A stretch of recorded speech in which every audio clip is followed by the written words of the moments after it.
محترم جناب عاطف ہاشمی صاحب لاہور، السلام علیکم۔ آپ کے 2 سوال ہمیں موصول ہوئے، آپ کی یاد فرمانے کا شکریہ، جواب حاضر۔ آپ نے پوچھا کہ حضور صلی اللہ علیہ وسلم نور ہیں سے مراد عالم امکان میں بہترین اور لطیف تخلیق ہے، جبکہ ہم صرف نور کہتے ہیں تو بد مذہب اور عام آدمی یہ سمجھتے ہیں کہ اس سے مراد روشنی یا اس جیسی کوئی چیز ہے۔ کیا یہ لوگوں کا ذہن میں الجھن پیدا نہیں کرتی؟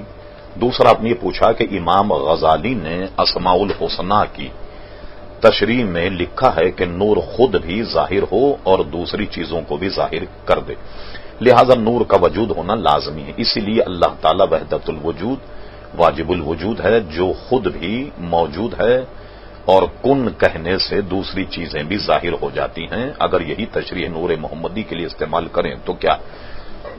عاطف ہاشمی صاحب، آپ نے وحدت الوجود اور واجب الوجود یہ کہاں اس مسئلے کو آپ نے اصل میں الجھا دیا؟ اس کا سیدھا سادہ جواب میں عرض کر دیتا ہوں۔ سب سے ذہن میں تو یہ بات رہے کہ نبی کریم صلی اللہ تعالی علیہ وسلم اہل سنت جماعت کا یہ ایمان ہے کہ انسان ہیں اور بشر ہیں، لیکن بے مثل بشر ہیں۔ حضور صلی اللہ علیہ وسلم نور بھی ہیں۔ مثلا قرآن مجید فرقان حمید کی یہ آیت قد جاءکم من اللہ نور و کتاب مبین سورہ مائدہ میں ہے، بتحقیق اللہ تبارک و تعالی کی طرف سے تمہارے پاس ایک نور آیا اور ایک واضح کتاب۔ حضور صلی اللہ علیہ وسلم کے سگے چچازاد بھائی حضرت عبداللہ ابن عباس رضی اللہ تعالی عنہما، جو سید المفسرین کہلاتے ہیں اور صحابہ کرام علیہم الرضوان میں تفسیر کے اعتبار سے ایک بڑا بلند مقام، ان کی ایک تفسیر بھی ہے جو تفسیر ابن عباس کہلاتی ہے، اور اللہ کا کرم ہے کہ وہ آج تک موجود ہے، عربی اور عربی کے ساتھ اردو ترجمے کے ساتھ طبع ہوتی ہے اور چھپتی بھی ہے، دنیا کے تقریباً ہر حصے میں مل جاتی۔ حضرت عبداللہ ابن عباس اس آیت میں قد جاءکم من اللہ نور و کتاب مبین میں فرماتے ہیں قد جاءکم من اللہ نور، یعنی محمد صلی اللہ علیہ وسلم، یعنی اس سے مراد نبی کریم صلی اللہ علیہ وسلم کی ذات۔ اب آئیے کہ وہ کیسے نور ہیں۔ دیکھیے، ایک تو یہ کہ وہ ہدایت کا بھی نور ہیں کہ لوگوں کو ہدایت عطا فرمائی، اور بے شمار لوگ جو ہیں آپ کے ذریعے سے اللہ تبارک و تعالی نے انہیں ہدایت عطا فرمائی، تو بے شک وہ ہدایت کا نور بھی، وہ حصی نور بھی ہیں، یعنی یہ کہ خود چمکتے بھی ہیں۔ مثال کے طور پر بعض حدیثوں میں ہے کہ صحابہ کرام علیہم الرضوان نبی کریم صلی اللہ علیہ وسلم کے چہرے پر جب نظر ڈالتے تو بعض راوی کہتے ہیں کہ حضور علیہ الصلوۃ والسلام کے چہرے میں سامنے دیواروں کا عکس نظر آیا کرتا، آپ کی ذات اتنی روشن۔ ایک اور حدیث شریف میں فرمایا گیا کہ حضور صلی اللہ علیہ وسلم ایک دھاری دار جبہ پہنے کھڑے، راوی کہتے ہیں کہ چاند اپنی آب و تاب کے ساتھ چمک رہا تھا، کبھی میں چاند کو دیکھتا اور کبھی حضور علیہ السلام کو دیکھتا، بلا شبہ میرے نزدیک نبی کریم علیہ السلام کا نور جو ہے وہ چاند پر غالب آ رہا تھا۔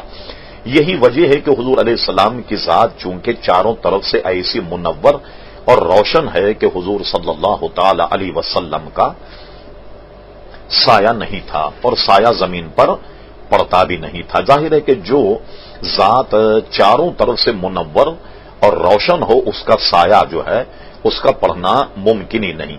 اب آئیے، آپ نے جس طرف اپنے بیان کا میلان فرمایا، اس مسئلے کو حضرت مجدد الفسانی علیہ رحمت یزدانی نے اپنے مکتوبات میں یوں حل کیا، سبحان اللہ، بہت مختصر انداز میں یوں فرماتے کہ نبی کریم صلی اللہ علیہ وسلم سے متعلق پوچھا گیا کیا آپ کا سایہ تھا؟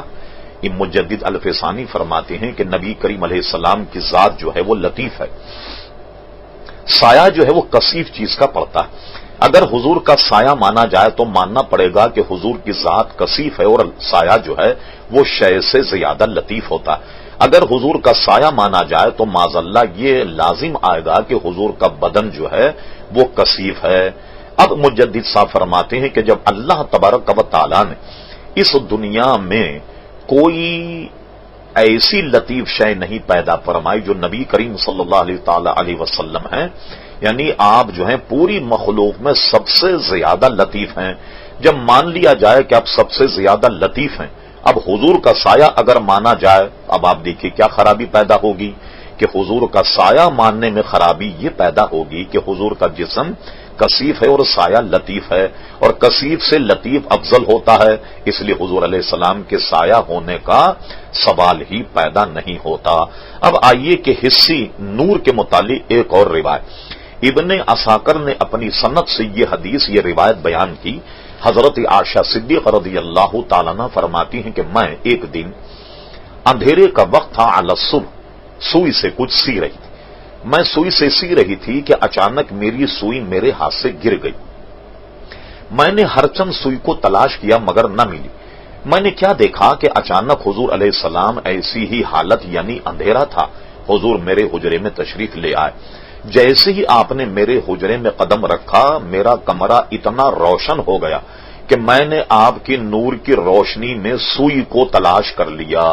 اب ماننا پڑے گا کہ حضور ہدایت کا نور بھی ہیں اور حصی نور بھی ہیں کہ آپ اگر اندھیرے کمرے میں تشریف لے جائیں تو آپ کی نورانیت سے کمرہ جو ہے وہ روشن ہو جاتا۔ اعلی حضرت امام اہل سنت نے اپنے نعتیہ کلام میں اسی طرف اشارہ کیا، فرماتے ہیں کہ سوزن گمشد ملتی ہے تبسم سے تیرے، شام کو صبح بناتا ہے اجالا تیرا، یعنی حضور علیہ السلام اگر اندھیرے میں تشریف لے جائیں تو کمرہ روشن ہو جاتا۔ ایک اور بات آپ کے ذہن میں رہے کہ صحاح ستہ میں تہجد کے بیان میں کئی حدیثیں ایسی آئیں، اس میں ہو سکتا ہے کوئی آپ کے ذہن میں یہ شبہ پیدا کر دے کہ حضور اگر نور ہیں اور آپ کا سایہ نہیں پڑتا تھا اور جہاں آپ تشریف لے جائیں وہ کمرہ منور ہو جایا کرتا تھا، تو اس حدیث کا کیا جواب ہوگا؟ مثلا ام المومنین حضرت عائشہ صدیقہ فرماتی ہیں، حضور جب رات میں نماز پڑھتے تو اندھیرا ہوتا، میں حضور کے سامنے لیٹی ہوئی ہوتی، حضور جب نماز پڑھتے تو جب آپ سجدہ فرماتے تو مجھے اشارہ کر دیتے تو میں اپنے قدموں کو سمیٹ لیا کرتی تھی، اور یہ کام جو ہے یعنی یہ کہ حضور اندھیرے میں نماز پڑھا کرتے تھے۔ اب بہت ممکن ہے کہ کوئی شخص یہ کہے اگر حضور کو حصی نور مانا جائے تو یہاں تو حضرت عائشہ صدیقہ فرماتی ہیں کہ کمرے میں اندھیرا ہوا کرتا۔ اس کا جواب علماء نے یہ دیا کہ اصل میں یہاں حضور کی نورانیت میں تو فرق نہ آئے گا، بلکہ یہاں اظہار نور کی نفی ہے۔ کیا سمجھے آپ؟ نور تو ہیں مگر اس کا اظہار نہیں ہو رہا۔ میں آپ کو اور آسان کر دیتا ہوں، دیکھیے آپ جب چاند یا سورج نہ ہو تو دیکھیں آپ کے بالکل گپ اندھیرا ہو جاتا، ستاروں سے ایک معمولی سی روشنی پیدا ہوتی جس کو عموماً کہکشاں کہتے۔ تو اب دیکھیے اب بتی چلی جائے یا چاند بھی نہ ہو تو کتنا اندھیرا ہوتا ہے۔ اب سنیے قرآن مجید، اللہ نور السماوات والارض، اللہ تبارک و تعالی آسمان اور زمین کا نور ہے۔ کوئی احمق یہ کہنے لگ جائے کہ جناب بتی جانے کے بعد سب اندھیرا ہو جائے، اور آپ تو کہتے ہیں کہ اللہ تبارک و تعالی جو ہے وہ آسمان اور زمین کا نور ہے، اس احمق کو کیا کہیں گے آپ؟ اسی طریقے سے کرامن کاتبین یہ ہر ایک شخص کے کندھے پہ ہوتے ہیں، یعنی دو فرشتے جو ہیں ہر شخص کے کندھے پر، اور یہ آپ بھی جانتے ہیں کہ فرشتے نوری مخلوق ہیں، مگر مجھے بتائیے کہ جب ہمارے یہاں بجلی کا محکمہ ہم پر مہربانی کرے اور کئی کئی گھنٹے بتی چلی جائے تو جو اندھیرا ہوتا ہے، کوئی احمق یہ کہنے لگ جائے کہ جب دو فرشتے کندھے پر بیٹھے تو یہ اندھیرا کیسا؟ نتیجہ یہ نکلا کہ یہاں اظہار نور کی نفی ہے کہ نور تو ہیں مگر نور ظاہر نہیں ہو رہا۔